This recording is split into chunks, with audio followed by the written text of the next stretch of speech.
installed this job about 5 to 6 years ago. The customer called us and said they had an issue with their floor. And as you can tell, they have got a major problem going on here. Obviously, some major water issues have happened and have caused this floor to cup and buckle really bad. What the customer has asked us to do is come in and see if we can pull a small section. They do not want to replace the whole floor. So we're trying to help this customer watch their budget and get a small section removed. We still have to check the subfloor once we get the floor up to make sure there's no damage. But once we get everything up, we're going to try to put this thing back for this customer. They've got some extra pieces out in the garage. We'll get everything put back down for them. It'll look just as good as new, and they'll never know they had a problem. Correction, the material is not in the garage. If it was in the garage, we would be up a creek. But thankfully, my brother, Kyle, who is behind the camera, told the customer to bring the flooring inside the dining room a few days ago. So it's plenty acclimated. We're good to go now. Thank you, Kyle. Whenever water is involved in a situation with hardwood, it's usually a lot worse than expected. We have our major problem down here where the floor is cupped severely, but as you come down this wall, we see that the water has traveled under the wood and has caused some major cupping all the way through here. And I'll put this wood down just to give you kind of an example of what we're talking about. You can see that the water has traveled under the wall apparently and has come under the floor and is causing all of this cupping with the wood. It seems to taper off the further back here and not be as bad. This is going to be a little more of a repair than we anticipated, but it's definitely doable, and we're definitely going to try to get this customer taken care of. First thing we're going to do, remove the cord around from around the baseboard so we can start the removal of the hardwood so we can check the subfloor.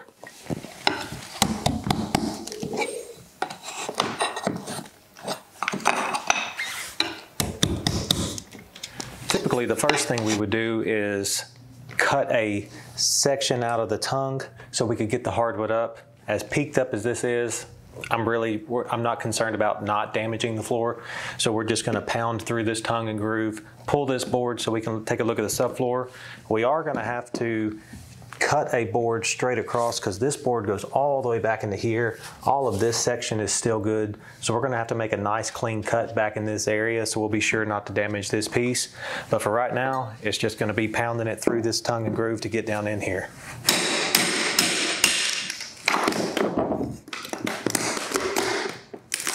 There we go.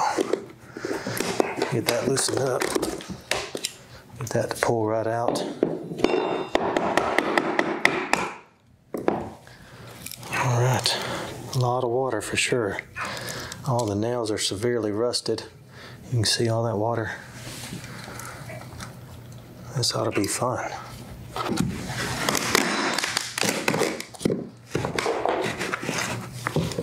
All right, so now we're going to have to get our saw. We're going to have to cut back into here so I can get this board out to continue this to drop down.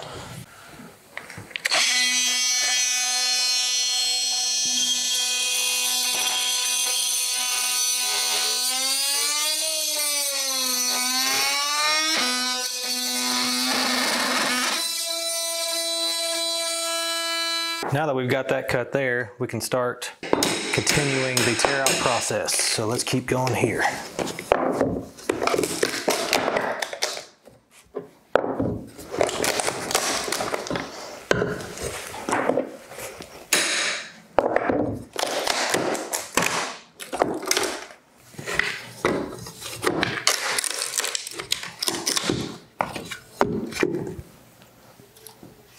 See that mold? Some mold on the back of the wood. Hopefully, I got some mold on the tar paper too. May not be able to put this thing back in today.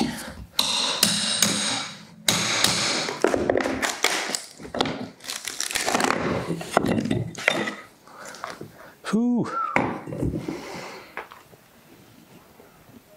That's not a good thing right there, growing that. We need to get rid of this pretty quick. Some nasty stuff.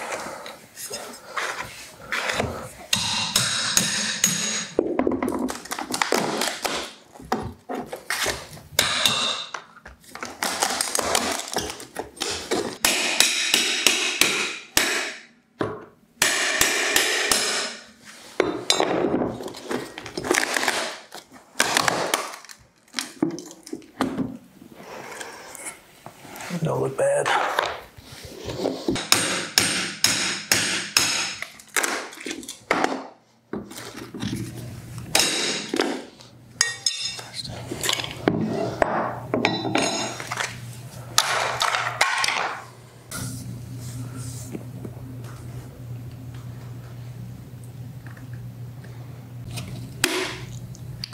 Okay, I need to figure out how far we're going to go with this then. And then when we're locking back in, we could lock in and run it. Plugging these back in is going to be the difficult part.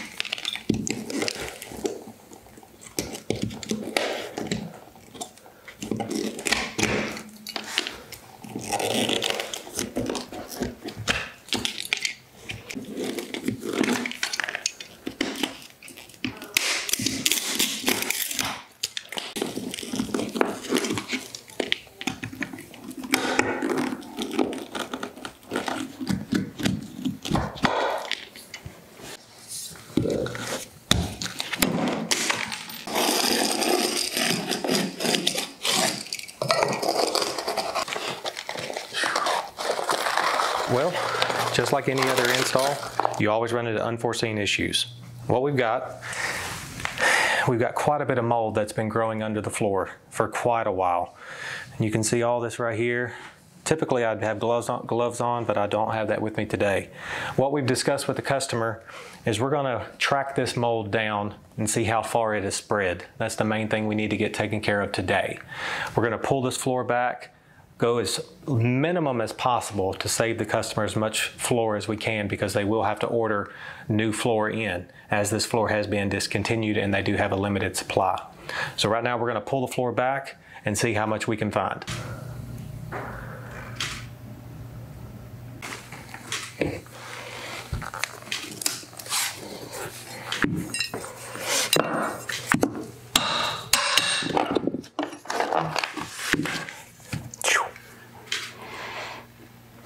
Got a lot of water out there. A lot of water.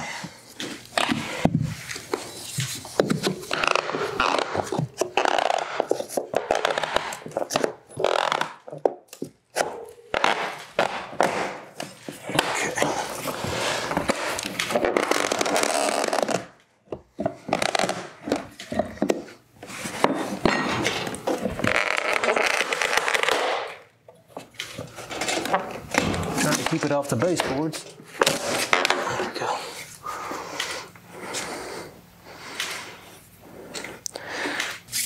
Still breathing okay?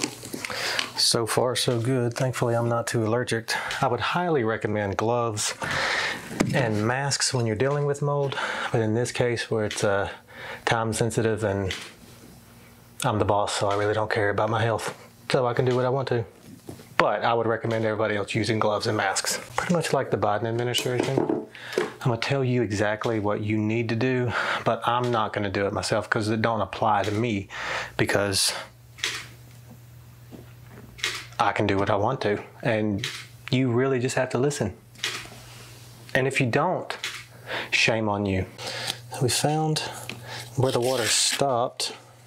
You see where it's dry, where a lot of the water's come in. Yeah, so it's dry all the way back to there.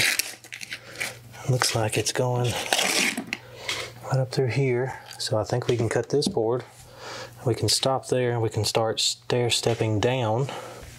Hopefully it didn't turn and come out this way. We'll find out here in just a minute.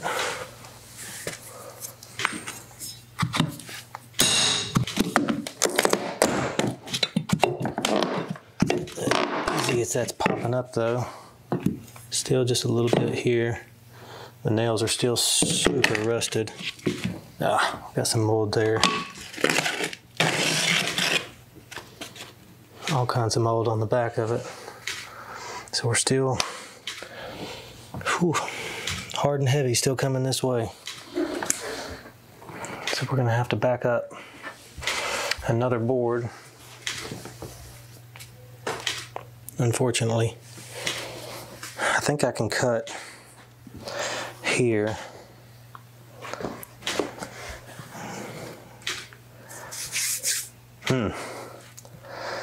Just no matter how you look at it, water always causes too much damage. And a repair is worse than an install. That is for sure. What are you doing? Video of me working? Well, I needed everybody to see that at least you do something besides camera work. So just as a quick recap, we got all of the hardwood removed, and unfortunately for this customer, the mold was quite a bit. The water had come around, and as you can tell down through here, this is where the water puddled. So their subfloor right now is reading high moisture, so we can't install anything directly right now for the customer. What we're gonna do is the customer is gonna get some bleach, they're gonna clean this mold, they're gonna try to get their subfloor in order. We're going to get a dehumidifier, some fans on this. The other issue that we've come across is that this floor was installed 5 to 6 years ago. And what that means is now the manufacturers don't make it, or they have a very limited supply that we are having a very hard time finding. So what we're going to do is we're going to help the customer either locate this floor, or we're going to come up with some other ideas to get this floor done and get everything covered. So we'll know more over the next couple of weeks, and we help this customer come up with a solution. All right, we are finally back. It has been a while, but we were able to help these customers get matching wood. It finally come in, and as you can see right here, it is extremely close to color. Everybody says that the flooring was out of stock. They could not get it, could not find it. We found a company that had it. They was able to get it to us. We're back. Now we're going to complete this install out, finally get this floor covered for these customers. You can tell here that the mold is gone. Everything is dried out. We're good to go on the subfloor. So let's get this thing put back together. Where we're going to start is we're going to start on this side. We're going to lock in everything all the way up to this corner right here, because as you can tell, it's going to be a puzzle piece if you've ever seen one. But we're going to come up to this corner, and then we're going to backtrack. We're going to fill in on this side coming up, and as we start coming into it, we're going to try to finish out at the wall so we can slide our boards into the boards that are set. And we'll explain a lot more later, but that's how we're going to start this process. Now, because the damage was done in the center of the floor, we're going to start on this side. We have tongues all around through here to be able to lock into and have the floor come up correctly. But once we get on this side, we do not have any tongues that we're going to be able to lock into. And once we get down here, we have tongues and groove, which is going to be backwards of the direction we're going. So we're going to have to cut these tongues off, glue this section to be able to get the wood to slide in to continue down through here and make everything happen. So we'll show you how we'll do that here in just a second.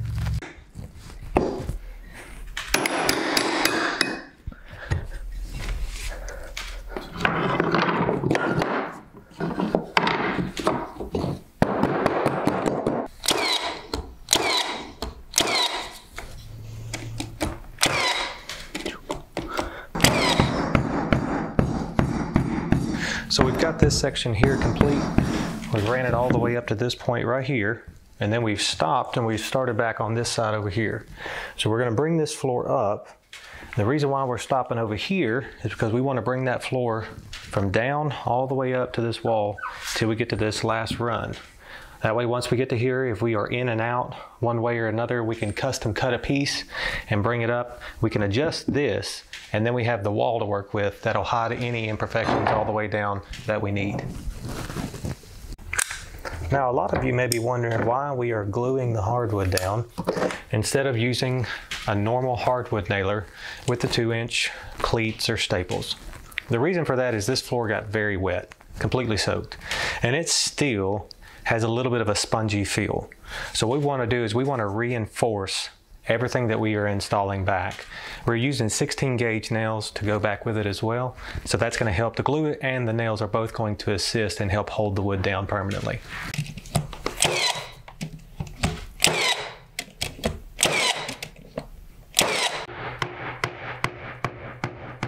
Once you are puzzle piecing hardwood in, the hardwood was running from front of the house to the back. When we're puzzle piecing in, now we have to start in the middle of the floor and we have to run it towards the front. So our tongue and grooves are opposite of what's down on the floor.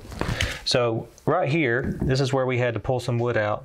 We're running the floor this way. You can see that our tongue on our hardwood is running this way. So we have to cut this tongue off. So what we want to do is get our Dremel tool, and we're just going to cut in there, cut this tongue off real quick.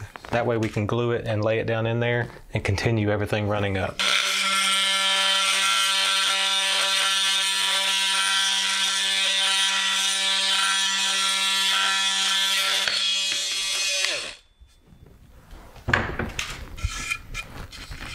Once you have that cut off like that right there, everything's nice and smooth.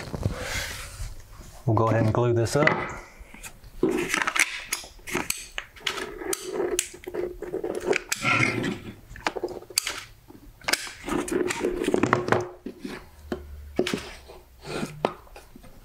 And chop it in.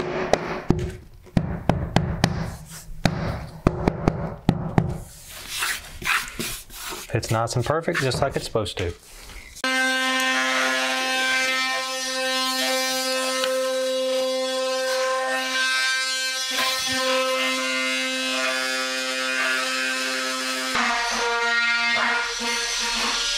Okay, we have finally made it to the last run, and what we thought was going to happen actually happened. So where it meets, our gap here is 3 1/8 on this side, and we are pushing 2 15/16 right here. So about an 1/8 inch difference from this point to this point. Our wood is 3 and just under 1/4. So we're gonna have to custom cut about an 1/8 inch off of a board to get it to drop in here. Now they shouldn't stand out too bad. I don't think it's gonna be a problem. But the reason why it's not matching up is because when the water got onto the wood, it has soaked into the subfloor and into the wood surrounding and has caused the wood to expand. That expansion is causing this gap to not allow the wood to fit properly. So we're gonna custom cut it, make it fit, and then wood will naturally expand and contract, but that should not play a factor here. Everything should be pretty much settled down enough for us for it not to cause problems in the future. 3.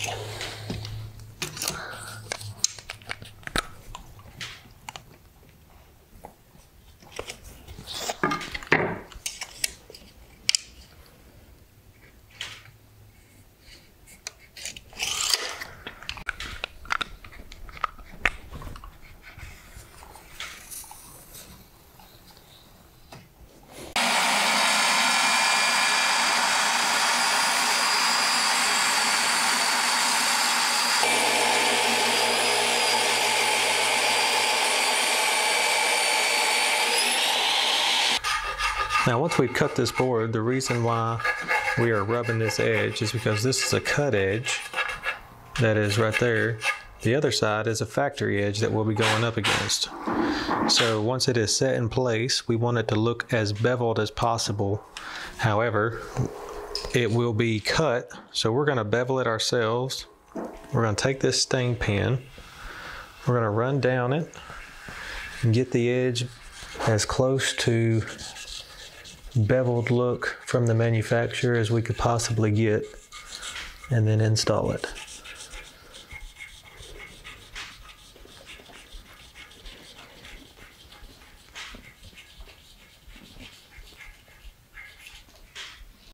I'm glad you knew that.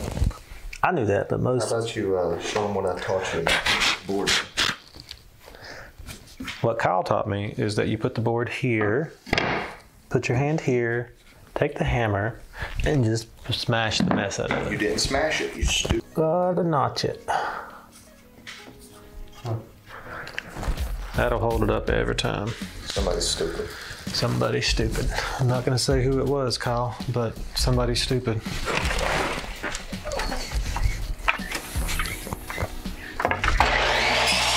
This is clearly the first and only time we've cut this board.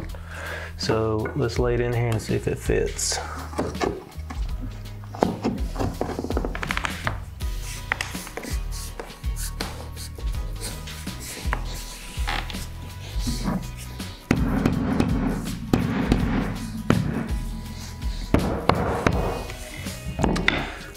I like it. Good, that's good. You did.